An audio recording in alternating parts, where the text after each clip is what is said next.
Kristo. Kwa sababu itifaki nishaisema kidogo pale mwanzoni na nikawa nimeharibu, sitaki kurudia tena.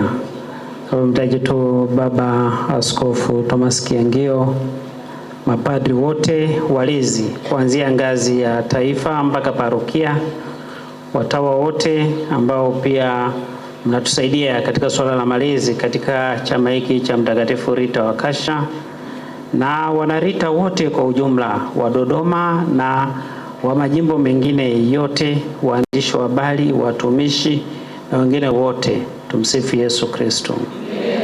Rita wa Kasha, Mtakatifu Rita wa Kasha.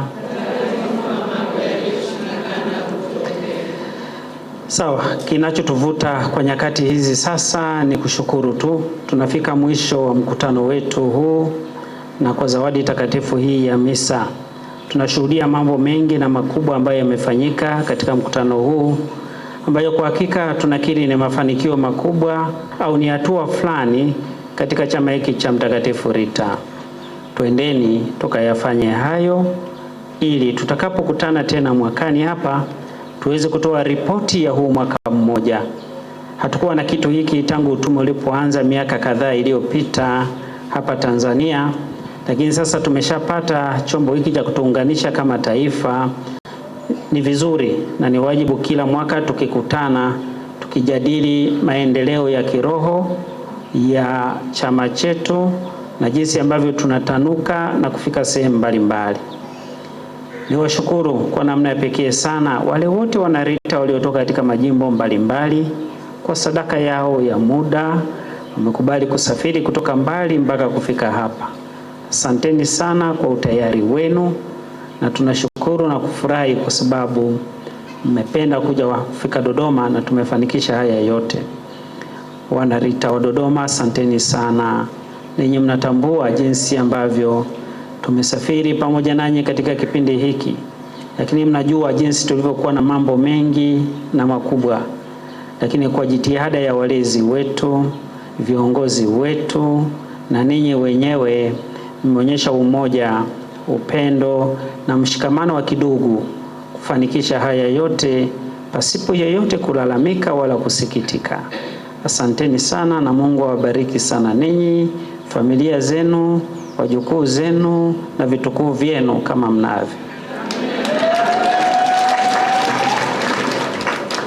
Katika mkutano ule unaofanyika mwakani, tayari mlezi wetu hapa ametueleza hakuna muujiza. Tungetamani sana idadi ya washiriki hasa kutoka majimbo mbalimbali iongezeke, na nendeni na kauli mbiu hiyo kuwa walau tukipata wale watano kutoka katika kila jimbo inaleta picha nzuri kidogo. Na kwa sababu tutakuwa kutoka sasa mpaka mwakani tuna imani tutakuwa tumeongeza majimbo kama 10 na zaidi hivi, basi tutakuwa wengi zaidi. Ila siri kubwa ya kufanikisha haya mambo yote ni kujiandaa. Tunapomaliza mkutano huu leo hii tunaanza maandalizi ya mkutano wa mwakani.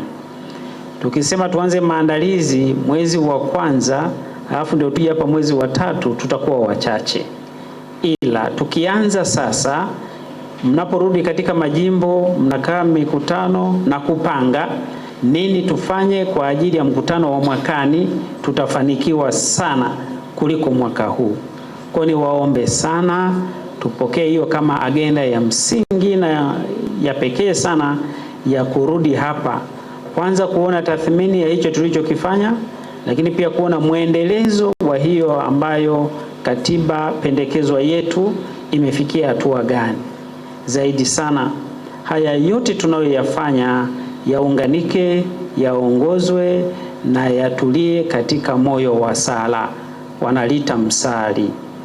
Hakuna muujiza mwingine utakaofanyika au kufanya mambo makubwa kama hatutasali. Tuendelee kusali sana, kila mmoja atimize wajibu wake wa sala, na tukisali kweli tutafanikiwa. Mtapigiwa makelele mengi yaani mtu anaposali, unajua jambo jema linapofanyika, wengine wanasema mgema akisifiwa tembo analitia maji. Yapo matembo huko, maji yatawekwa tu katika jambo hili, lakini usiache kwa kuogopa kuwa maji yatawekwa. Wewe fanya, timiza wajibu wako, gema vizuri, alafu kama mtu atakuja kuweka maji unamzuia. Si ndio jamani? Nawashukuru na ninawapenda. Kwa nafasi hii nawapenda ndio.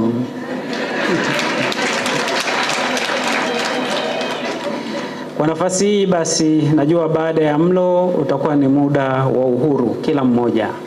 Niwatakie safari njema kuanzia wa Dodoma mpaka wale wa Mpanda, mkienda kuwasalimia viongozi wenu, waamini wenzenu, wanachama wenzenu, lakini zaidi sana wasalimieni maaskofu wenu. Mwakani tutatamani kuwa na maaskofu wengine hapa. Mualike basi hata maaskofu wenu waje kwenye mkutano basi. Sinawezekana mualike waje, tushiriki pamoja, tusaidiane mawazo kwa pamoja, kwa sababu tunaandaa kitu chetu ambacho kitatusaidia katika maisha ya kiroho. Asanteni sana na ninawatakieni nyote safari njema ya kurudi nyumbani. Mungu awabariki sana.